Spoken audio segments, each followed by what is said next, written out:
And welcome to Recovery Report Live. I'm Dan Odess, president of GlobalPro, where we manage risk to recovery, and we've managed more than $1 billion in recovery. We represented thousands of policyholders in the placement of insurance and the recovery from loss, and we want to make sure that you have the information you can use every single week. That's why we go live right here in the Griffin studio to talk about these important issues impacting you as policyholders. Whether you're in Florida, Texas, or anywhere else in the country, you want to make sure that you are tuning in every single week right here. So hit that subscribe button, like us, and follow us on all our social media. I want to get right into this special broadcast to talk about Hurricane Idilia. She smashed into the west coast of Florida as a Category 3, 125 miles an hour winds, and caused devastation. While it is a lightly populated area, it still was widespread effects were felt throughout Florida. We are talking about 75 miles just shy of Tallahassee, and other coastal areas that had outer bands ripping through those areas and causing flooding all up and down the west coast of Florida. But it continued its path through Georgia into the Carolinas and now continues its journey through the Atlantic Ocean.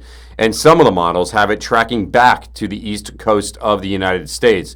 Whether it may be north or south, time will tell, because some of the models show it hitting the northeast, some show it circling back around and hitting the northern part of Florida. It's an interesting time, and we'll continue to track that, but we want to talk about the numbers already. We're talking about estimated about $6 billion in insurable losses that might have occurred, and we're talking about flooding throughout many parts of Florida as well as the Carolinas. So if you've been impacted about it, we want to give you kind of some of these tips as to what we think are the top things you should be talking about. I'm talking about 5 different things. We're going to talk about role players. We're going to talk about deductible phobia, premium phobia, wind versus flood, in dealing with prior claims. If you have any open claims that you're still dealing with your insurance company, it's important that you're aware of the impacts it may have on your claims process. So let's talk about role players. The adjuster sent by your insurance company does not represent your interest. Your broker, your agent who sold you the insurance, does not adjust claims, period, and certainly doesn't represent your interest in a claim.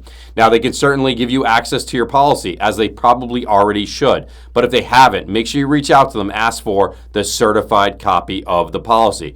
The only licensed individuals that can represent you on-site at the onset of a loss is in Florida, particularly in Florida, is a licensed public adjuster or a duly licensed attorney. In other states, it may be the same.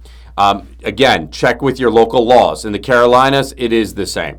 You have licensed public adjusters that can represent you at the onset of a loss. An attorney most often is not going to do what an adjuster is going to do. What an adjuster is going to do on behalf of you, that is a public adjuster, they're going to investigate the full extent of your damages. They're going to quantify those damages and help you put together any sort of documentation you need in order to support your claim. Whether it is expert reports to prove that the causation of these issues was in fact the hurricane or the flood, hurricane versus the flood, and distinguish between the two, which is very, very important, as well as quantifying the value of those damages within the context of your policy. Just because you have damage doesn't mean you're necessarily covered for it, because there may be certain limitations to it, like the anti-policyholder legislation that was passed in Florida regarding roofs. And we've seen sky-high deductibles here, so it's really important that you understand how your deductible applies. And that's moving to my second point, is about deductible phobia. Make sure you fully understand what your deductible is and how it is calculated. Again, we've talked about this in prior episodes. It's important to note that a hurricane deductible may be cumulative, particularly for community associations.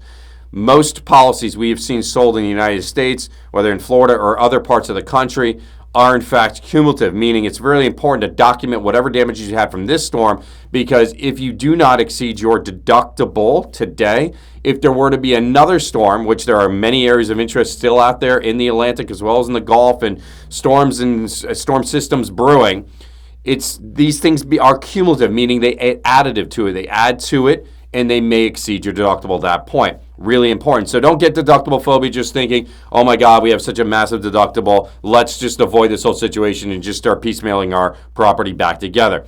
No, you need to quantify the damages as it would to take to restore the property to a pre-loss condition. And oftentimes, as we see associations simply look at whatever their direct costs are to simply putting a Band-Aid on the situation. Another storm comes through. Maybe you go into another policy period. That new insurer says it's caused by the other storm and not this storm because the winds weren't as extreme and therefore it's a pre-existing issue. Then you go back to the other insurer and they say, well, late notice, you've prejudiced us. We're not going to pay anything. Your claim is denied. That is a typical thing that we see in here.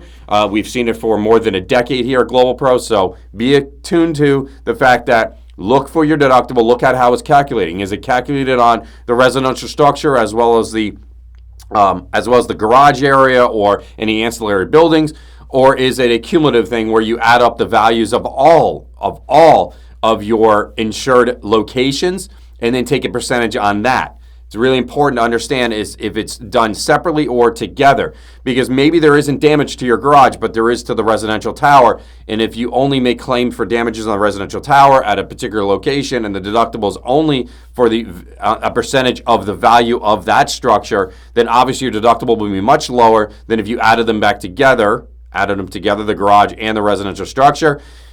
Higher deductible, take 5% of that. And again, it's going to be much more difficult for you to exceed those amounts to receive any sort of type of payment for it. Be careful about wind-driven rain and those issues as well. As far as you're concerned, you've had a hurricane. Do not even mention wind-driven rain. Don't allow your contractors, or if you have bring in an engineer or whatever else, even to mention it as well. Wind-driven rain, the whole premise of wind-driven rain at first had nothing to do with hurricanes. Now insurance companies are using it to somehow limit or exclude coverages for damages caused by hurricanes. You need to investigate failures to the exterior of your property and make sure that you properly categorize your damages. Now, I got off on a little bit of tangent there with deductible phobia, but again, I'm thinking about these things as I'm going. There's no script to this show. I wrote down 5 points. I wanted to make sure that I hit on everything else. And as I'm thinking about more things, I'm going to add them here to make sure you have the information you can use. That's what this is all about. Moving on to my third point, premium phobia. Most people think that, oh my God, if we make a claim, my rates will go up. Rates are set legislatively in almost every state throughout the entire country. They're not based on your specific loss history. In fact, very often we will ask brokers to produce support for their position that the insurance company is raising the rates because of your loss history, and nothing can actually be produced. And then when we look at other ratings on other buildings nearby, they're all somewhat getting a similar rating if they're of the same age, quality, and condition. And oftentimes, the loss history has nothing to do with it. Now, if you're in the business of making claims and your association's filing 20, 30 water claims a year, well, I wouldn't want to insure you either. Totally different situation. You're an outlier. But if you don't have a history of filing losses like that and the frequency that I just discussed in an extreme situation, well, then it's not about your one claim, and you should not be afraid to do it, because here's the reality of it is. Let's say you allow premium phobia to take over, the fear of making a claim due to an increase in cost of insurance as a consequence of making that claim. That's a long definition that I would give for it. All right. Let's say that you have that fear. If you have that fear, don't make the claim. You have a board transition, or you discover something later on, which frequently and most often happens. Now you haven't given notice of that claim. Now we're talking about an issue of prejudice, and now you're going to fight tooth and nail. But if you give notice of a claim and you properly investigate the claim and you realize that you are not exceeding your deductible, again, going back to my prior point and why I put it in order, is you have deductible phobia to consider. In a deductible phobia, we talked about cumulative deductible. So you haven't done anything wrong. And again, as a community association or business owner, you're going to make these repairs anyways. So you're going to go out and get bids and estimates and do what you have to do in order to restore your property. Because if you don't and you wait another storm season and you ignore these issues, your insurance company will rightfully deny your claim or exclude things for pre-existing issues from a prior storm season, that in a loss and damage you did not notice, right? So, and also too, and insurance companies are taking particular interest in more surveys and inspections occurring prior to binding insurance. They're getting more detail about it. You're also dealing with 25, 40-year recertification inspections. Those things are going to discover things that might have been the consequence of a storm. So if you don't properly investigate it, you're going to be struck with this premium phobia, this deductible phobia, which is going to hamstring you when you're dealing with new losses in the future. It's going to prejudice you, is a better way of saying it. In the future, it's going to limit your association or business's ability to recover financially from covered losses and damages. So again, be wary of these things. Again, be conscious of it. Of course, we're in a hard insurance market, despite all the legislative effort to make this a soft market by obviously prejudicing insureds and limiting our abilities to make claims and how we can make claims and when we can make claims and approving forms that are horrific. You have shrinkflation occurring all across the board with regards to insurance policies. So you really need to put your investigative hat on and look at these things closely. And that's why experts like us here at GlobalPro can help you navigate these complex policies. And a fourth point I want to bring up is wind versus flood. There's definitely going to be this issue because there was an extreme amount of flooding, not only on the west coast of Florida, but also on the east coast of the United States as a result of this hurricane.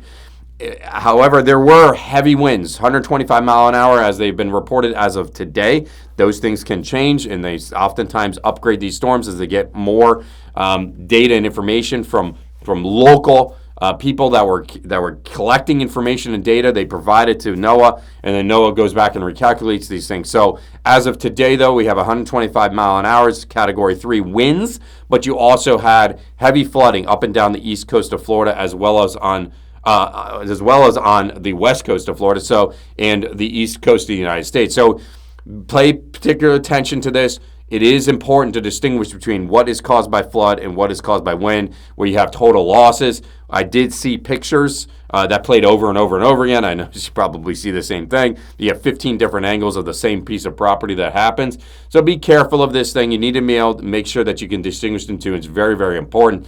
Flood is very limited on what it will cover and how it will pay. And wind, oftentimes we've seen insurers, it's been reported, whether it's been fraud schemes between engineers that have been hired on behalf of insurance companies or adjusters inside, editing and modifying reports in order to play into this whole issue of wind versus flood. There's history of this going on. So just make sure that you as a policyholder, are protecting your interests and doing what you can to distinguish between what is causing the catastrophic failure of your property is a wind versus flood. I can get into more detail on that, but it would be a very long, boring conversation. And what I would just say is reach out to us. Let us know how we can help you at GlobalPro, and we'll make sure that you get the information you need. All right, dealing with open and existing storm claims. A lot of people on the west coast of Florida are still dealing with Hurricane Ian, and as we moved up the Central Florida area, Hurricane Nicole caused some damages in last storm season. So if you still have an open claim, it's really important that you're able to distinguish between what was caused by that storm versus this storm. And this goes for any situation as we progress into the deeper and more active part of the storm season here in 2023. It's really important that you have photographed, that you have documented, that you have produced information for your claims. And if you haven't already, make sure that you're working overtime to do those things, again, as we move into the more active part of the storm season. But for those that may have suffered Hurricane Ian damages and now have suffered from this recent hurricane, again, it's really important that you can distinguish between the two and that you don't claim for damages twice, okay? And that's a really important point.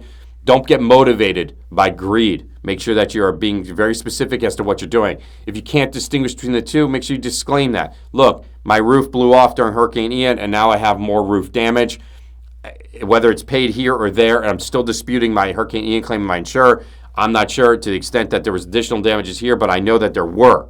Okay, I know that there were additional damages, but I don't know to the extent they were. It's difficult for me to quantify the things. However, I'm being an honest person here. I'm telling you I had a prior loss. Here's the documentation on it. Let's investigate to the more extent how much more damage I may have had there, and that was caused by Hurricane Idalia, so we can make that claim for those damages. So it's really important that you're able to distinguish between the two. I remember back in the day we had Hurricane Katrina, then Wilma, two very devastating storms, and I can tell you it was years of controversy in dealing with those claims, particularly in the South Florida region that were impacted by both storms. So make sure that you understand how to distinguish between wind versus flood, as well as a prior storm and the current storm situation that you're dealing with Hurricane Idalia and prior storms that may have occurred or impacted your property, your business, or community association. Now, that was a quick rundown. We talked about deductible phobia, premium phobia. We talked about role players, understanding that the person sent out by the insurance companies, whether it's the adjuster or their engineers or their contractors, do not represent your interest. We talked about wind versus flood. We talked about distinguishing between prior storms and your current storm damages. Those are five very, very important issues. If you need more information about it, make sure you check out our website at globalpro.com. Hit the resource section. There's lots of things you can download there. But better than that, reach out to us. Shoot us a text, DM us, email us, call us right now to let us know how we can help you with your Hurricane Idalia damages if you have suffered them. We are actively working the Cedar Key area throughout Central Florida as well as in Carolinas. We are licensed in almost every single state in the United States, and we do work overseas. Throughout the Caribbean, Central South America, as well as Europe. So we have a footprint that can manage and handle your business or community association losses. If there's anything we can do, please reach out to us. And if you haven't already, hit that subscribe button, like us, and follow us on all social media. We want to make sure that when we go live, you get the notification so you get the information you can use. Thanks again for joining us this week on the Recovery Report Live. I'm Dan Odess, coming from the Griffin Studio. We'll see you next week. Same place, same time, right here on the Recovery Report Live.